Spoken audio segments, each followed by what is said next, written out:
Hey, welcome back to the book log, everybody. Today I'm going to be talking about Ficciones by Jorge Luis Borges, but instead of just reviewing it as one singular product, I'm going to be ranking and talking about each story in the collection individually. I thought ranking them from my least favorite to my favorite would just be like slightly funner, even though it's kind of silly because I really truly think every story in this collection is really good. In fact, I think the collection as a whole is kind of brilliant, fascinating, mind-blowing, like some of the coolest writing I've ever read. Just like a genuine embarrassment of riches in here, honestly, like story after story of fantastic concepts. I've never really read anything like this before, but I don't know, I thought it would be fun to still talk about them on an individual basis, and I thought it would be slightly more fun to put them in order instead of just talking about them chronologically. There are 17 stories in this collection, so I recorded this video over the course of I think over a month. That's why I look different and I'm wearing different clothes in every single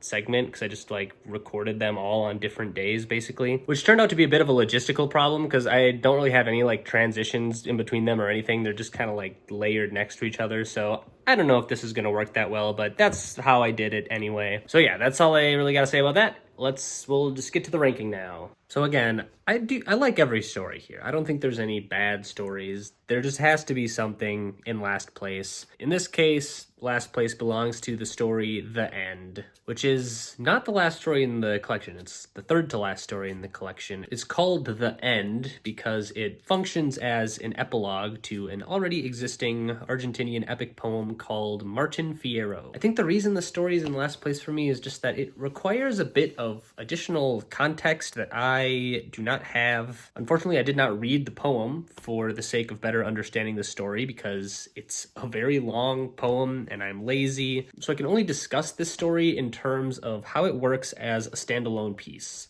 And honestly, there's not a lot to discuss. This is one of the shortest, if not the shortest, story in the whole collection. It follows a man named Uqbar, who is a shop owner that lives in the Argentine plains, who was left paralyzed by a stroke and who is now largely confined to his bed where he is watching the events of this story unfold outside his window. What he sees is Martin Fierro, from the poem, riding up on his horse to confront the old guitarist who happens to live in Uqbar's store. It's revealed that Fierro killed this man's brother 7 years ago and is back to finish the job and to conclude their long-standing feud. The guitarist and Fierro exchange some words. It seems as though neither one of them really wants to fight, but they both find this confrontation to be inevitable. The duel itself is very swift, and the guitarist ends up fatally stabbing Fierro. It's a bit hard to fully make sense of this story without the background of these characters, I think, but I understand the gist of it in a vacuum. Fate is inescapable. These two characters are locked into their roles as adversaries of one another, and the violence they show towards each other isn't noble or just. Borges paints it as very somber and futile and meaningless. Once the guitarist fulfills his role and kills Fierro, he feels hollow and devoid of purpose. Again, I'm not sure if I can extrapolate much more, having never read the original poem, and I'm sure there is some context missing, but I thought it was an interesting little story, even though I have it ranked in last place. For how slight it feels, I still thought Borges did a great job of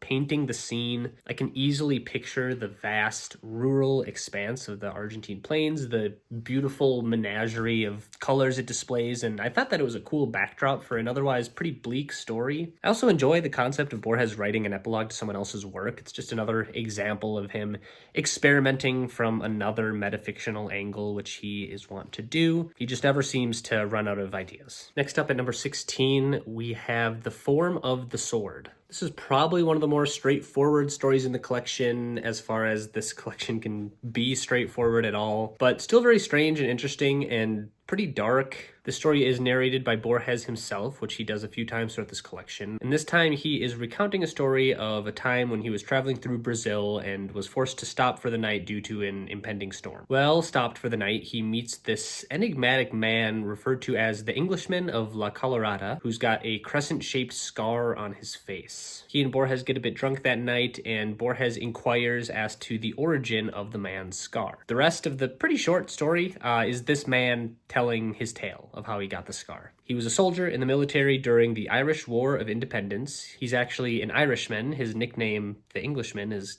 kind of a misnomer. He recalls the introduction of a new soldier into his group named John Vincent Moon. This new soldier is described very disparagingly as an annoying, weak, arrogant coward, basically. Nonetheless, they are fighting on the same side, and one night the Irishman saves John Vincent Moon's life during a surprise attack. They end up spending several days hiding in this unoccupied house, and during that time, John Vincent Moon never leaves to help the rest of the group. He is feigning as though his minor injuries are more serious than they are. One day, the Englishman returns to the house, only to hear John Vincent Moon over the phone selling him out to the police. He recounts how he chased him around the house, cornered him, and then cut a crescent shape into his face with a cutlass. John Vincent Moon then fled to Brazil with his Judas money. At the very end, it's revealed that the Englishman, the man narrating this tale, is in fact John Vincent Moon. He was telling the story in the third person in order to distance himself from the immense shame and guilt he feels as a result of his treachery. The story ends with him imploring Borges to despise him. This story still does contain some of the mind-bending Borgesian qualities found throughout the rest of this collection, but they're a bit more subtle. You have to dig for them a bit harder. At one point, the Englishman/Moon says, "What one man does is something done in measure by all men. For that reason, a disobedience committed in a garden contaminates the human race. I am all others. Any man is all men. Shakespeare is in some way the wretched John Vincent Moon." I think this quote plays nicely into the idea of the story, which is to explore the way that identity is complicated and how people can construct these layered, complex narratives to cope with personal guilt while simultaneously revealing more universal truths about human nature by doing so. John Vincent Moon is distancing himself from his flaws by creating this fake identity, but the boundaries between identities are more permeable than we think in the first place. It's like human weakness is shared. It's both individual and universal. Everyone has to bear some of that responsibility as human beings. Or possibly I'm reading into it too far. Borges himself apparently criticized The Form of the Sword for being nothing more than a trick story. I thought it was interesting nonetheless. Coming up next at number 15, we have The Sect of the Phoenix. This is a story that can perhaps best be described more or less as a long riddle. Borges spends the duration of this very short story describing the existence of an enigmatic universal sect whose defining characteristic is some secret ritual. It's never explained in any amount of detail, but Borges does give some clues as to the nature of this group and the things that they do. The first is that the group's members permeate throughout all cultures and peoples. They are ubiquitous, and unlike other groups, they don't have any distinguishing traits such as a shared language or a sacred text or a general appearance. The only thing that unifies them as a coherent group at all is this secret rite they perform. This ritual, sometimes called the Secret, is also not given much detail aside from the fact that it is evidently very simple or even trivial. It can be performed in any location, and it can be performed by any class or category of person. Members of the sect tend to discuss it somewhat furtively. Like, some people are repulsed by it, some people treat it with reverence. The sect's universality is so pervasive that even unrelated poems and conversations are often interpreted as alluding to the secret, whether intentionally or not. It's so deeply ingrained into the fabric of humanity that it has persisted through generations and across geographies, despite how quickly the world changes. Some people even think the ritual is fully instinctual. So this description of the Sect of the Phoenix and its various qualities make up the entirety of this story, and although Borges never reveals what it is, a lot of people speculate that it's just a metaphor for sex. Personally, I agree with this interpretation on a few different levels. The way people appear to treat it with both reverence and secrecy, the way it's instinctual and universal, the simplicity of the act itself. There's even a couple tidbits about how it's like not typically passed along by mothers or priests. Again, I don't think this is unequivocally confirmed, but in my opinion, it makes too much sense to be anything else. Also, sect kind of sounds like sex. I don't know. But this all begs the question, why? Why did Borges write a metaphor for sex and frame it as a universal secret ritual performed by members of a mysterious sect? It's hard to say for sure, but I personally interpreted it as more Borges trying to mythologize reality as opposed to making a commentary on sex or something. He's able to frame this somewhat mundane component of human existence into something that feels profound and strange and otherworldly. And at the same time, nothing about it is strictly false. You could interpret the idea of performing sex as some instinctual, secret human ritual. To me, it's just another example of Borges taking something ordinary and forcing you to look at it in a new, enigmatic way. All right, coming in at number 14, we have Death and the Compass. Probably one of the more strictly narrative stories in here, which frankly kind of puts it in the minority in a collection where story is often secondary to some fascinating idea Borges is trying to explore. It's interesting to see in this case because a lot of those same foundational components are still here. Strange and mind-bending labyrinths, twists and turns, but in this case they are buried in an otherwise conventional detective story. It follows around a detective named Eric Lonrot as he becomes entangled in a series of mysterious murders. The first is of a man named Dr. Marcel Yarmolinsky, who is a Jewish scholar who is found stabbed to death in a hotel room. Eric's partner, Trevoranus, believes the murder was the result of a botched robbery, but Eric suspects that it might have a deeper, more mystical significance. Maybe somehow related to this man's religiosity, which is supported by some strange books the man had with him, as well as a perplexing note left at the scene of the crime, which simply reads, "The first letter of the name has been spoken." Exactly 1 month later, a second murder takes place of a man named Daniel Azevedo, who is also found with a stab wound and is lying on top of a chalk-written message which says, "The second letter of the name has been spoken." And then exactly a month after that, the two detectives are called to yet another crime scene in which they find a scrawled message reading, "The last of the letters of the name has been spoken." Because of this last message, the public largely believes that the series of murders is over, but Lonrot believes that the pattern actually suggests a fourth murder will take place, and he deduces that it will take place in the south, which would make the murder appear in a geometric and symbolic pattern. Probably my favorite scene in the story involves Lonrot arriving at the location of the suspected fourth murder and finding an abandoned country house with all sorts of perplexing geometry. The house itself is a winding labyrinth filled with mirrors, repeating rooms and hallways and staircases, all sorts of eerie symmetry and confusing architecture. Borges really will insert labyrinths and mirrors into a story any chance he gets, pretty much. As Lonrot is stumbling through this strange mansion, he's ambushed and captured by some guards who lead him to a man within the house named Scarlock. This man reveals that this entire series of murders was actually an elaborate ploy to capture and kill Lonrot as revenge for arresting his brother and seriously wounding Scarlock himself many years before. It's revealed that Scarlock meticulously orchestrated all the events of the murders to mislead Lonrot into devising an elaborate but false connection between Jewish mysticism and geometry and leading him to weave his way into this trap. For instance, he purposely made the prior three events happen in the north, west, and east in order to draw Lonrot south. He spaced out the dates of the murders to suggest that a fourth one would happen on this particular date. The first murder of Dr. Marcel Yarmolinsky was actually a genuine accident, and Scarlock used the man's eccentric religious background to further drive Lonrot into this conspiracy. At the end, Lonrot is caught in this labyrinth, and he's killed for it. Like I said, Borges just loves labyrinths. This story is no exception, having a series of both literal and metaphorical labyrinths. Lonrot gets so lost in his own delusions that he is blind to the more straightforward truth, which is that he has been lured into a personal vendetta. He was trying to impose order on a chaotic, labyrinthian world. Scarlock's final act of revenge, killing Lonrot in the very place he thought he had solved the mystery, makes Borges's point, which is that the world is filled with more inescapable labyrinths than you think, and maybe even the world itself is one. Next, at number 13, we have Theme of the Traitor and the Hero.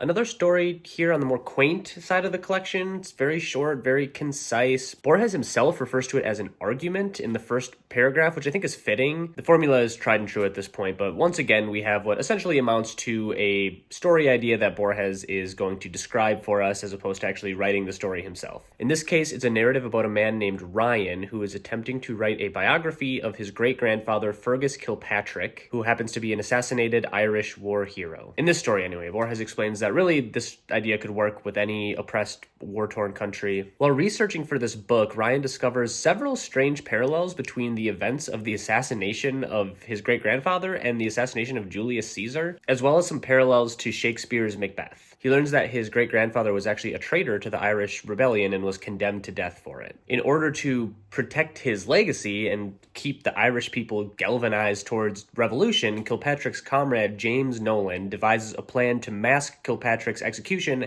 as a mysterious assassination in order to fortify his image as a martyr. I love the detail that the reason that there are similarities between Shakespeare and Macbeth and this real-life occurrence is because Nolan was running out of time, so he was forced into plagiarism. But anyway, the point is that the last several days of Kilpatrick's life were actually a carefully orchestrated public stage performance, specifically coordinated and choreographed to ensure that his death would be perceived as heroic. Kilpatrick himself even improvised his own lines as he's being shot to death in order to make it appear more authentic. Ryan realizes while compiling all this information that these clues about Julius Caesar and Shakespeare must have been left deliberately for someone to someday uncover, and so he realizes that, in a way, he too has his own carefully orchestrated role in this performance. And so instead of publicizing his discoveries about this sham execution, he decides to keep it secret and publish a biography that glorifies Kilpatrick, which might have also been foreseen as a role in the performance. I think this is a neat little story. It's more sparse than most in the collection, but it's got a very clear focus. Even in something this small, Borges just has such a great knack for blending and blurring reality and fiction in a really thought-provoking way. Time is cyclical, everything is some kind of performance or another, like whether you know it or not.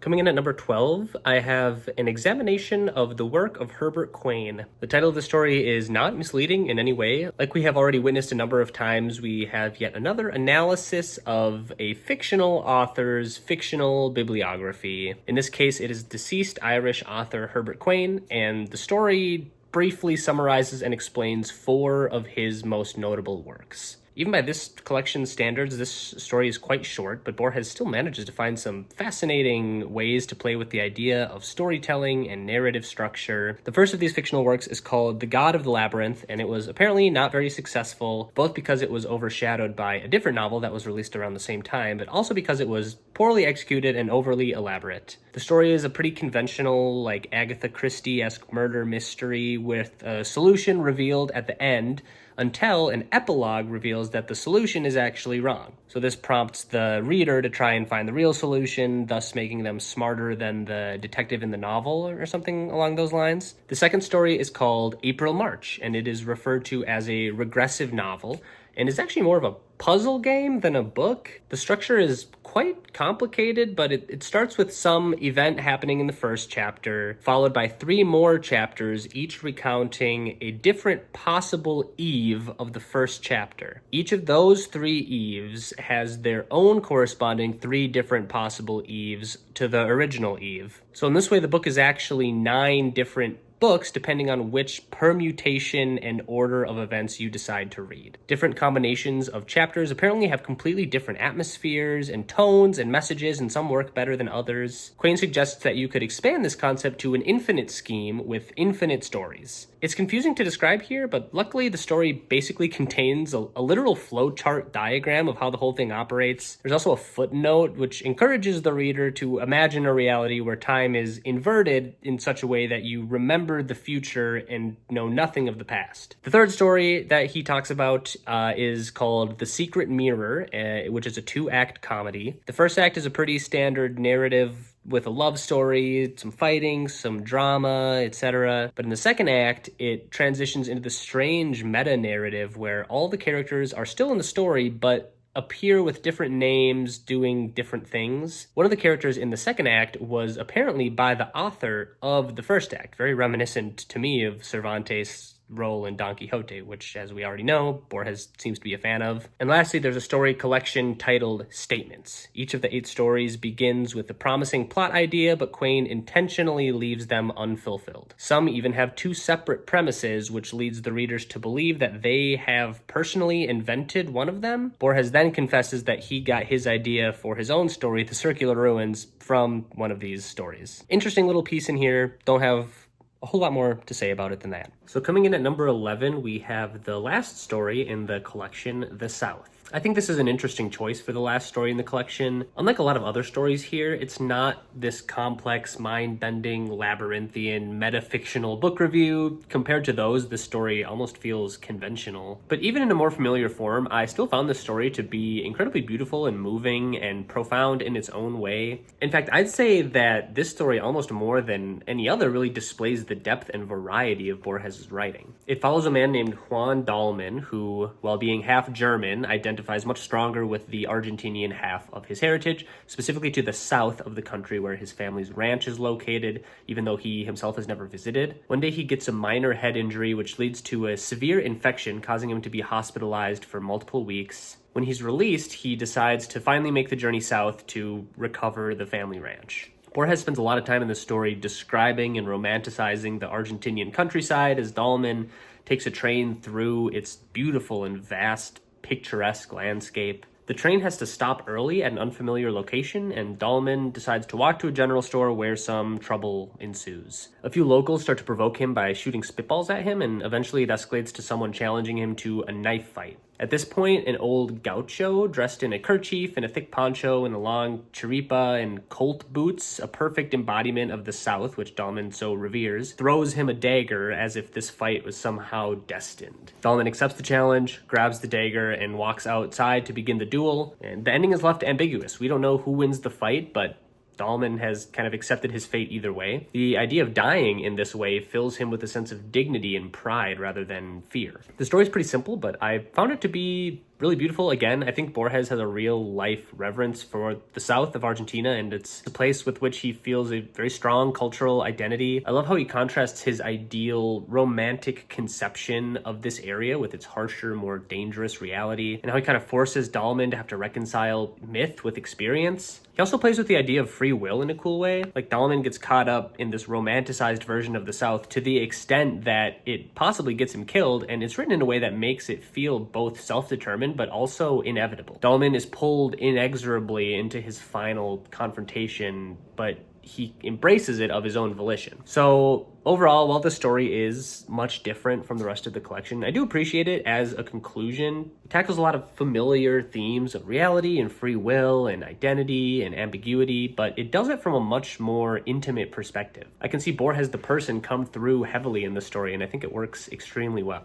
Next up, we have The Approach to Al-Mutasim. This is another story where Borges is discussing and analyzing a book that does not exist. In fact, the entire framing device of this story is that it is a book review of a book called The Approach to Al-Mutasim, and this story contains both criticism and analysis of this book and its various versions, as well as a detailed plot summary of the things that actually occur in the book. So the book in question, The Approach to Al-Mutasim, it follows the spiritual journey of a man traveling all throughout India over the course of many years. He's involved in some type of war or battle and is left destitute and living among the lowest members of society. Amidst all this degradation, he notices that he is still able to find virtue and kindness among all the people he interacts with. And so he comes to the conclusion that there must be some perfect divine being who embodies purity, and all the virtue he notices in these low members of society must be present as a result of contact with this holy figure. He calls this man Al-Mutasim, and his journey throughout the novel is to seek out this man who to him represents ultimate goodness and clarity. As he continues to encounter increasingly virtuous people, he surmises that he's getting closer to the source. The novel ends with the protagonist at the door of the Al-Mutasim, but right as he's invited inside, the book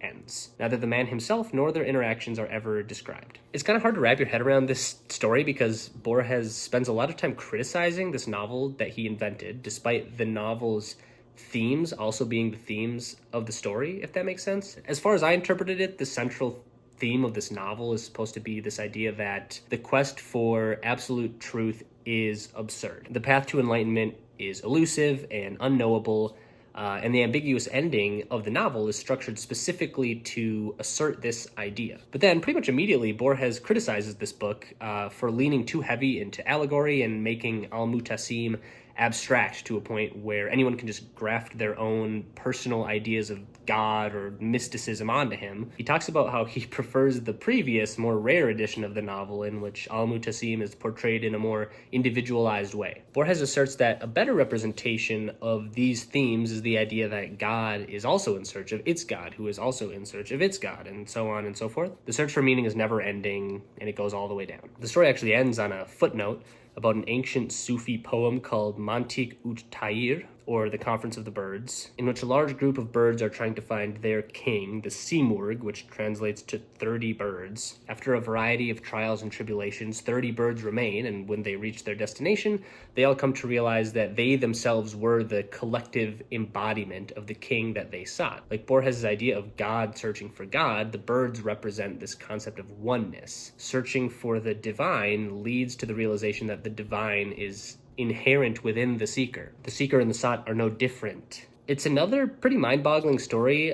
It's kind of incredible that he's able to pack so much, including a lot of like literary analysis stuff I didn't even mention, into such a small number of pages. I'm probably gonna end up saying that a lot, so sorry if this video is like super repetitive. It's a maze, and it's difficult to navigate, but very rewarding to parse everything apart. All right, up next, coming in at number 9, we have The Lottery in Babylon, or The Babylon Lottery. I've seen it both ways. This is kind of like a thought experiment disguised as a story. I suppose you could say that about more than one story in this collection, but something about this one in particular really makes you want to interrogate reality. The premise here is pretty simple. In Babylon, long ago, a lottery was started. You purchase a ticket for a chance to win some silver coins. Eventually, to keep the people engaged, an element of misfortune was introduced. So now in the lottery, you can either win something good or lose and incur something bad, like a fine or a jail sentence or something. Over the years, the complexity of this lottery continued to grow. It became both free to play and mandatory for every citizen. Drawings would be held every day to determine the outcome of all manner of occurrences in people's lives. The group administering the lottery, known ominously as the Company, started to become a sort of deity-like figure as it began to assert nearly omnipresent control over the happenings of Babylon. One of my favorite details of the story is the guy who steals a lottery ticket. The punishment by law for this act is having your tongue burned out, but having your tongue burned out was also the exact decree of the lottery ticket the man stole. So as a result, people got into arguments about whether he should receive that punishment for theft or receive that exact same punishment as per the decree of the lottery. Eventually, the scope of the lottery increased to such a degree that it began to control nearly every aspect of our world. Not just life and death, but a stone being thrown into a river, a grain of sand being removed from a beach. In order to introduce chaos into an ordered universe, every single component of life was now determined by the lottery. Every action taken by every person involved a nearly infinite sequence of drawings from the lottery. It's explained that this is possible because although time isn't infinitely long, it is infinitely subdivisible. The lottery is essentially God in this sense, and so people begin to treat it like God. People speak their wishes and desires into certain aqueducts and stone lion statues around the city in hopes that they will be heard. I think the story is really fun, and the reason that I said it's like a thought experiment is because when you think about the lottery and its implications, it's more or less indistinguishable from our own reality. If every single outcome of every single possible thing is determined by the lottery, then the end product is just the same as our own world with no lottery. One just determined by chance and the unpredictability of the universe. Borges just loves to come up with these really weird ideas and then just play around with them and find all of the logical nooks and crannies, and this story is no exception to that. Like, if the lottery is real, who's to say that its entire history and origin aren't also fabricated by the lottery itself? Maybe the lottery and all texts describing the lottery were just invented in yesterday's lottery. The scribes and authors of these texts could also be willed to directly lie and obfuscate the truth, again, as per the lottery. It would be a world of ultimate chaos, which just so happens to be the case in real life. I like this story because as opposed to inventing a new reality, Borges takes our same reality and just constructs an entirely new frame through which to view it. We could be in the lottery right now and we would have no way of knowing. So coming in at number 8, I have 3 versions of Judas. Another story that can perhaps more accurately be referred to as an argument rather than a story. In fact, despite centering around yet another fictional author's fictional works, Borges himself refers to the story as an essay. And it makes sense why. Even though the author in the story, Niels Runeberg, is not real, the arguments he's making are real, and that's what Borges spends the majority of the time in the story discussing. Niels Runeberg, throughout the course of his life and career, devises increasingly radical and controversial ideas about the role of Judas Iscariot in Christian theology. Borges opens opens the story by suggesting that if Niels Runeberg were around in earlier centuries, he might have been a famous heresiarch with entire sects devoted to his ideas, but instead, he lived in the 20th century where people more or less didn't care and ignored him. Despite that, Runeberg himself always believed he was uncovering some ancient divine secret, and that's what led him to continuously work on these ideas throughout his life. So as implied in the title of this story, Runeberg has formulated 3 ideas or versions of Judas. The first is that Judas's betrayal of Jesus was not evil, but was actually a necessary component of God's plan. The argument goes that if Jesus had to die for the redemption of humanity, someone had to betray him. In this way, Judas is not a villain, but actually is a key figure in bringing about the crucifixion and the resurrection and the subsequent salvation of humanity that is the core of the Christian doctrine. I also love the side argument here, which is that Jesus was already so famous in Rome at the time that Judas had no practical reason to turn him in the first place, which kind of fortifies the idea that it was a part of some predestined divine purpose instead. The second version of Judas is similar to the first, but gives Judas more of an active role. The idea is that Judas's betrayal of Jesus was the ultimate intentional self-sacrifice, not of the body, but of the spirit. Judas deliberately chose to damn himself by committing the ultimate sin, betraying the Son of God, because he realized that someone had to take on that burden. He's compared to an ascetic, but instead of sacrificing physical pleasure, he has sacrificed his soul for the greater good. He purposely condemned himself to eternal hell so that others might be saved. So in a way, his sacrifice is like a reflection of Christ's own self-sacrifice. And this leads into the third and most blasphemous argument put forth by Runeberg, which is that Judas was the human incarnation of God. He argues that if God were truly trying to get a totalized, authentic human experience, he would have to embrace the lowest of humanity. He would need to be fallible. He would need to sin and betray and be damned. He would have to experience not just the physical suffering of Jesus, but the spiritual suffering of Judas as well. Through Judas, God would be able to experience full separation from himself, the worst possible human fate, which you could argue is just as divine a sacrifice as Jesus Christ made. The fact that no one cares about or responds to these claims leads Runeberg to believe that he must be onto something and that God is purposefully trying to keep this information secret. Even not subscribing to Christian theology, the conventional narratives about the purpose of Jesus' life and sacrifice are permeated so deeply throughout our world that it's still incredibly interesting to see them kind of subverted in this way. He even kind of convinced me. I don't know, maybe Jesus was God. Makes just as much sense as anything else. Okay, so next at number 7, the Garden of Forking Paths. Labyrinths are a very big component of this collection. One of the sections is called Labyrinths. They just come up as a concept in multiple stories, but I think this story plays with the theme much more directly than any of the other ones. Once again, it's a story about a story, and in this case, the story also happens to be a labyrinth.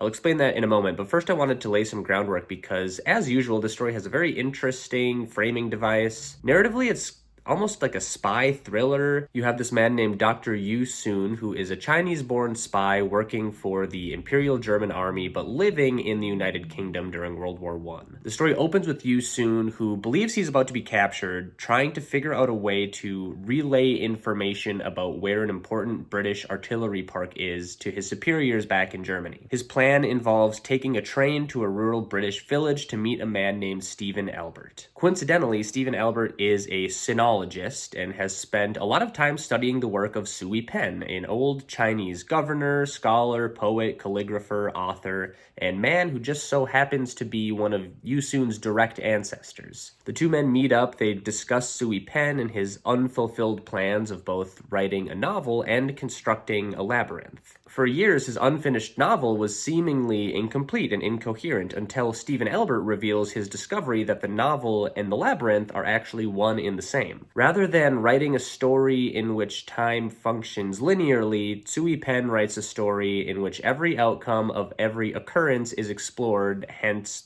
the forking paths. If a character makes a decision which could have 2 possible results, both results are explored and included, or 3 results, or 4. Timelines infinitely diverge and converge with one another like an enormous web of branching possibilities. And it's proposed that this is not just a story, but a literal representation of Sui Pen's actual conception of how time works. Every outcome of every decision creates a new reality that actually exists somewhere out there. In fact, every possible possibility exists. There are timelines that contain both Steve and Albert and Yu-Sun. There are timelines which contain just one of them and timelines which contain neither of them. Somewhere in this garden of infinitely forking paths, they are friends. Somewhere they're enemies. Somewhere they're just complete strangers. A path can even diverge only to come back to a shared place once again. The novel is a labyrinth because time itself is a labyrinth, and there would be no other way to represent it as such. The story has a kind of brilliant ending where it's revealed that despite their pleasant and fascinating conversation, the entire purpose of Yu-Sun visiting Steve and Albert in the first place is to kill him. The British artillery park is in a town called Albert, and by killing a man with the same name,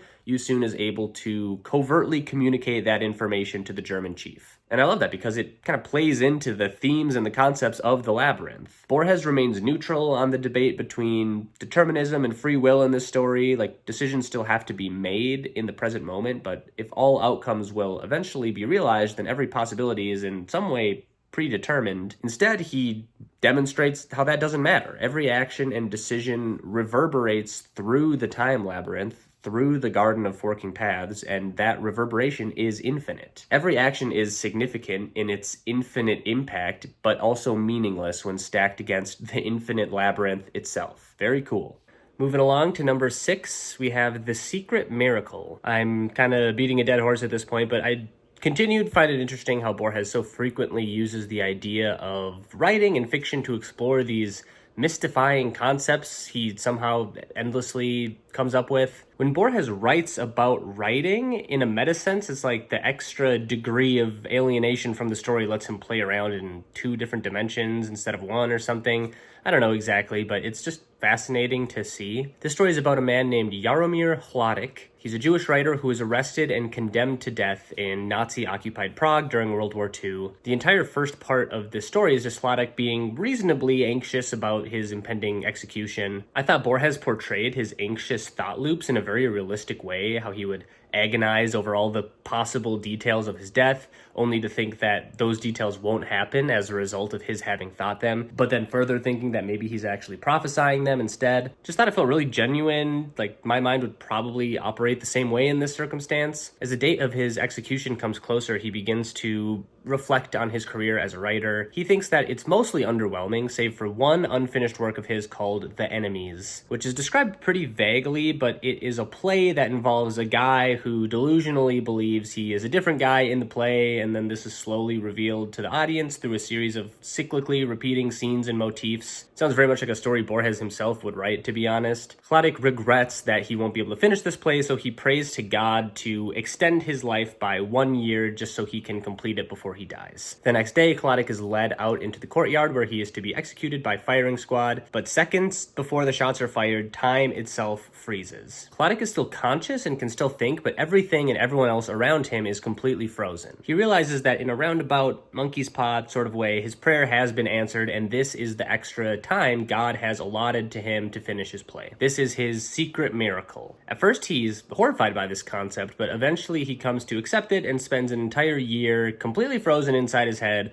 writing, revising, and editing this play to perfection. Once it is finished to satisfaction, time resumes, and Hladic is immediately shot by the firing squad. Just a very interesting story overall in regards to how Borges plays with time. I like the parallels between Hladic's play and the reality he's living in, both involving time functioning in an abnormal way. In one sense, time is a cyclical repeating loop, and in the other, time is something that is infinitely malleable. There is a clear distinction between subjective time as experienced by an individual being frozen for a year and objective time that passes around us, like getting shot in 2 seconds. And Borges does that thing where he makes you realize that it's actually not possible to say which one is the real one.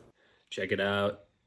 Coming in at number 5, we have Pierre Menard, author of the Quixote. I think at this point it's fair to say that Borges' propensity to write short stories that are metafictional analyses of non-existent literary works is not a minor quirk that he occasionally employs, but is instead a massive component to his writing and how he goes about exploring his ideas. It's a little bit different in this story because the work being analyzed is technically real Don Quixote, one of the most celebrated works of fiction of all time and one of my personal favorite books ever. I say technically because Borges is not strictly discussing Don Quixote Quixote as written by Miguel de Cervantes, but rather a fictionalized version of Don Quixote, entirely identical to the original, but written by a different man, Pierre Menard. Pierre Menard is another fictional author, and like some of the previous entries of this collection, Borges dedicates the beginning of the story to describing the fictional bibliography of this man and its various works, complete with brief synopses of each one. After this, it is mentioned that among this collection exists a couple of chapters of Don Quixote written by Pierre Menard as an exercise in completely recontextualizing an already existing text. Pierre Menard is trying to arrive at Don Quixote through his own life experiences, so to speak. Like Cervantes wrote Don Quixote as a Spaniard living in the 17th century, Pierre Menard wants to write the same thing, but coming from the perspective of a 20th century Frenchman. The idea is that the story will be interpreted differently and thus feel different to read, knowing the context of who the author is and what their life experiences are. For instance, Cervantes uses an archaic form of Spanish, which makes sense. That was the standard variety of Spanish at the time Don Quixote was written. But those same words coming from someone else like Pierre Menard might come off instead as like an artistic, aesthetic decision. Cervantes making the character of Don Quixote argue in favor of arms rather than letters might be attributed to his real-life experience as a soldier. But those same arguments coming from Pierre Menard might read as ironic or even contradictory. Borges even goes so far as to claim that in many instances, this additional layer of analysis actually makes Menard's passages superior to Cervantes. This idea is also explored from the perspective of the reader. Not only can the author influence the perception of a story, but the reader and the time at which the story was read can as well. The interpretation of a text is entirely contingent on both the circumstances of its authorship, but also how those circumstances are perceived by the reader. No two people will interpret any identical line of text the same. Time and place and context go both ways. In this way, the relationship between author and reader is extremely fluid and ever-changing. Nothing can or will ever be read the same way twice or have the exact same shade of meaning twice. This is another example of Borges digging right to the root of some philosophical inquiry, and it always impresses me how he's able to say so much in such a small amount of pages. Coming in at number 4, my fourth favorite story in Ficciones is Funes the Memorious. What would it be like to remember everything? Literally every single detail of every single infinitesimally small moment you've ever experienced in your whole life. That is the idea Borges explores in the story, and while it sounds like a simple inquiry on the surface, when you really ponder the details, it's actually a much more complicated concept than it sounds. Like other stories in the collection, Borges himself is narrating this one, and he's more or less eulogizing this young man named Ireno Funes, who he encountered a few times over the course of his life. The first time he saw him was in rural Uruguay, where he learned that Funes already knew precisely what time it was without keeping a watch. Years later, Borges is visiting the same small town, and while he's there, Funes asks to borrow some of Borges's Latin history books,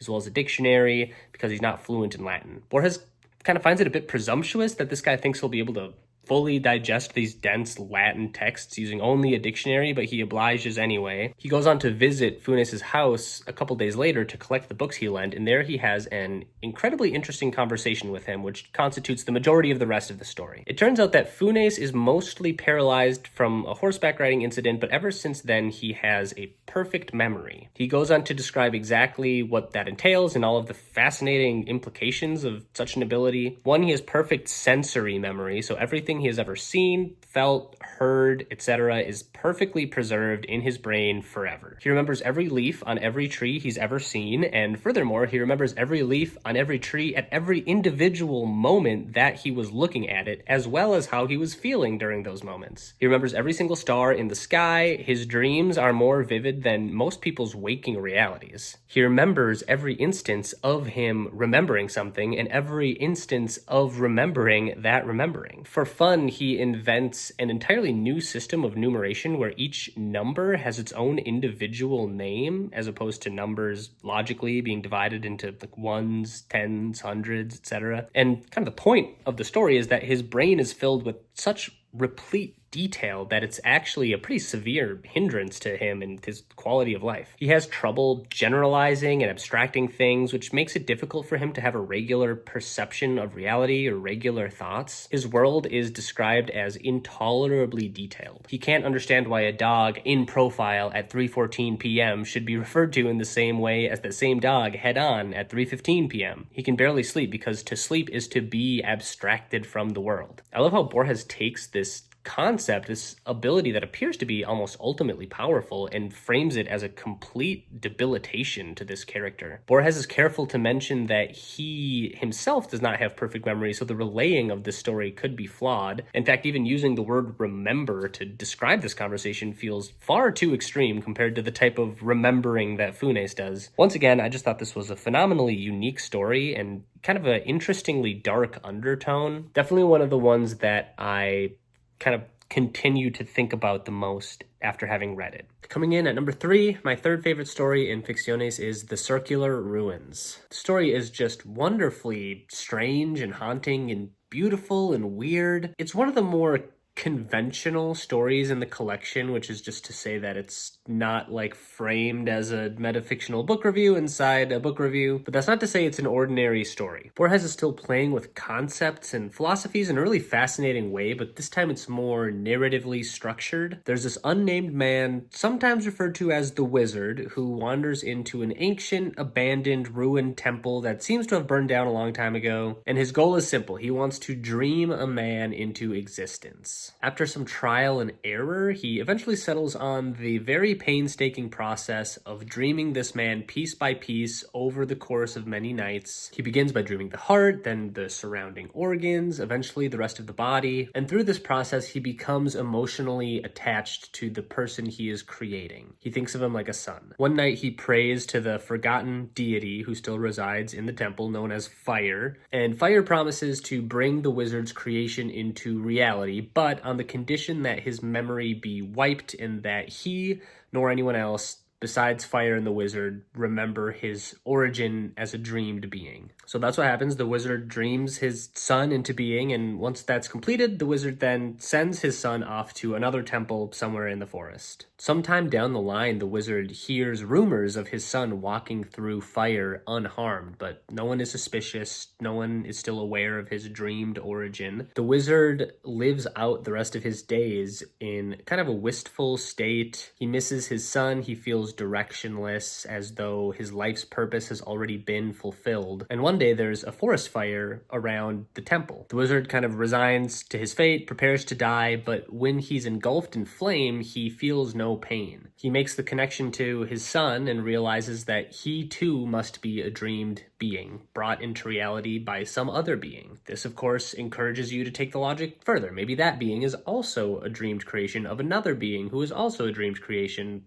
so on and so forth. It reminds me a bit of the idea in the approach to Al-Mutasim about finding God only to realize that he is also searching for God. Eternal recursion. The creator is also the created. In this case, it's an infinite fractal cycle of dreams inside dreams inside dreams. Who are we to say there's a difference between dream and reality in the first place? Everything that's going to happen already did happen. The ruins are circular. All right, number 2. My second favorite story in Ficciones is The Library of Babel. This is an absolutely fascinating story and one that does a great job of blending Borges's bizarre world-building abilities with his tendency to devise some mystical, brain-bending thought experiment. And of course, it's also about books. In this story, the universe is a library, or a library is the universe, if you like. It consists of a not quite infinite, but almost infinite expanse of hexagonal rooms, which each have the same number of bookshelves, containing the same number of books, which all have exactly 410 pages and are made up of some combination of the same 25 basic characters, including like a period, a comma, and a space. No two books have the exact same combination of characters, but every combination of characters that exists somewhere in the library. You may notice that this is conceptually similar to the monkeys on a typewriter writing Shakespeare theorem, but Borges takes this idea and, as he does, figures out every strange implication of such a thing. The first thing to note is that As a result of these preconditions, the vast majority of books in the library are complete nonsense. Just random combinations of characters that amount to nothing of any meaning. There's a book which just repeats the letters MCV over and over. Some books are mostly complete nonsense, but contain one or two coherent sentences. But when you really think about it, which this story makes you do, if every combination of letters exists in the library, then there are some remarkable books in there. Every variation of every masterpiece of literature ever written or not written. There exists somewhere in there a full account of your life, a book detailing your death, books about your life and death that are either partially or completely incorrect. There exists a full catalog of the library itself, as well as countless false catalogs. In the story, there are sects of people in the library who roam around searching for the book that fully vindicates every action they've ever taken and ever will take. Some in the library believe there is a book which contains the answers to the origin and mysteries of the universe, and that presumably someone in the library has read it. As a result, there's some messianic figure in the library, and groups of people wander the hexagons seeking him out. Not only does every language exist within the library, but every possible language. No book is truly nonsense because what seems like a random combination of characters could in some possible language be completely coherent. Additionally, for every book that is filled with perceived gibberish, there is another book which is a cipher to the language which can decode that gibberish. In fact, for each book of nonsense, there are an innumerable amount of ciphers decoding the nonsense in an innumerable number of ways. Even the Library of Babel itself, as a story, is in the library. My favorite line in the story is, "You who read me, are you certain you understand my language?" Not only does the Library of Babel exist in the library, but there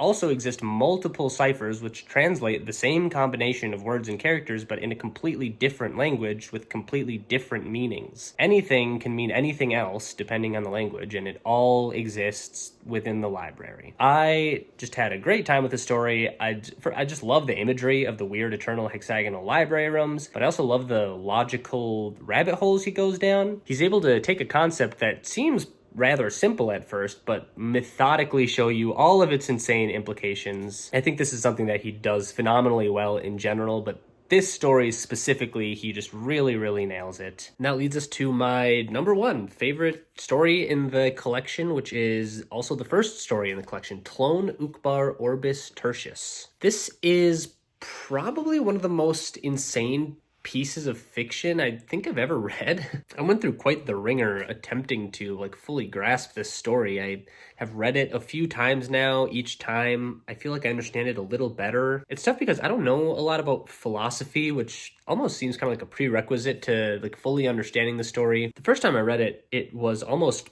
completely incomprehensible to me, but with subsequent rereads, I think a lot of it has kind of opened itself up to me. So just to talk about the story. Structurally, it has two layers. In the outer layer, you have Borges himself, who, while conversing with a friend, hears the phrase, "Mirrors and copulation are abominable because they increase the number of men." Fun little quote in itself, but when Borges inquires as to the origins of the quote, he is directed to an article in an encyclopedia about a country called Uqbar. When Borges and another one of his friends look for this article, they can't find it in the aforementioned encyclopedia, which in itself is kind of a strange little mystery. But eventually they discover the article in one obscure reprint of the encyclopedia, and they notice that it mentions Uqbar is a nation located in some obscure region of the Middle East, and how all of its literature takes place in the fictional world of Tlön. So after this, some time goes by, and another one of Borges's acquaintances discovers an entire encyclopedia devoted to the planet of Tlön and the various things that are going on there. I'll get into those in a moment, but even this beginning section is very intriguing. This mysterious country that doesn't seem to exist and their world that also doesn't exist. Articles about them only appearing in certain editions and reprints of certain obscure encyclopedias.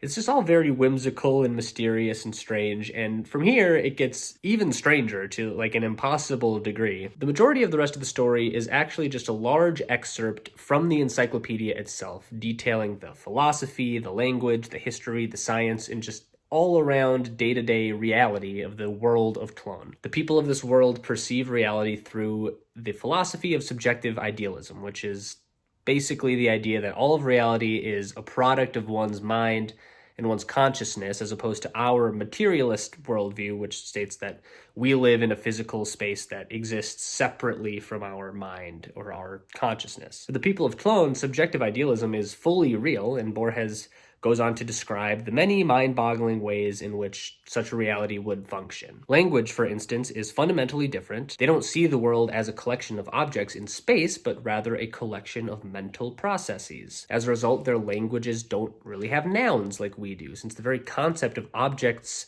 cohering in a permanent fashion is foreign to them. There is no moon, there's only to moonate. In a world without material space, their entire conception of time is different. The past and the future are both just dimensions of the present, all three manifested simultaneously by the mind. So as a result, the entire concept of history itself is fluid. If everything stems through consciousness, then the past itself is flexible as it manifests through the present. Historical artifacts can literally change. Scientific principles are irrelevant as there's no such thing as concrete material space. Tlönians' perception of reality can change scientific properties themselves. Science becomes more like an art in that way. Reality itself functions differently in every conceivable way. Physical space is not real. An object not perceived is not there. Everything is an extension of consciousness, and therefore everyone must have the same consciousness, because to imply otherwise would imply separation in a world where separation can't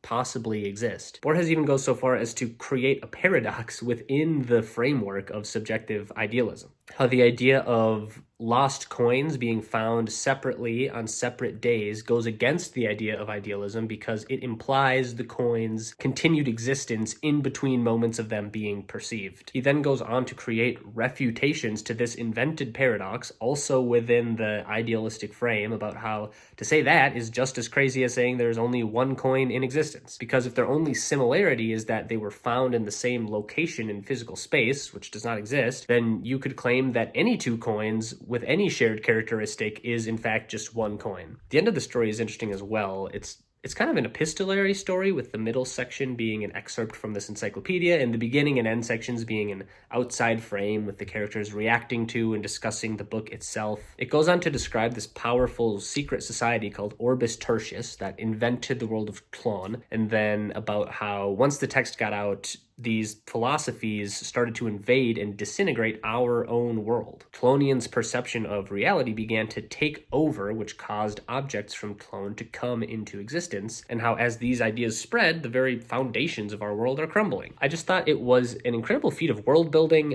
I love the way that within this fictional short story there exists a fictional country who themselves have created a fictional reality, and somehow through all of those layers of obfuscation, this idealist perception of the world is able to seep into our own. The way Borges takes this completely new framework for understanding reality and applies it to every conceivable facet of life and existence is frankly like genius. Other fantasy stories can put you in bizarre other worlds with strange creatures and customs and inhabitants, and that's great too, but I've never seen anybody be able to create a new reality from the ground up, from the basement level. He flies right past describing the ways of a strange other planet or a fantastical culture of people or even foreign laws of physics, and instead goes to the very root. What if there was a world in which the very foundation of their perception of reality was different? How would that work? What would that look like? It's an amazing feat, and even more amazing that he managed to do it in like 10 pages.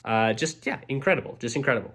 Right, and that's the video. I ranked all 17 stories in Ficciones. Like I said, kind of throughout the video, I just thought this collection was brilliant, an incredible wealth of interesting ideas. I think Borges is like a bona fide genius, and he decided that instead of being a fourth dimensional philosopher, he would just write fiction stories instead, and I appreciate him for that. I know he has tons of other stories outside this collection too, and I am very tempted to read them, but I will just leave it at this for now. And if I'm gonna give it a ranking, it's easy 10 out of 10.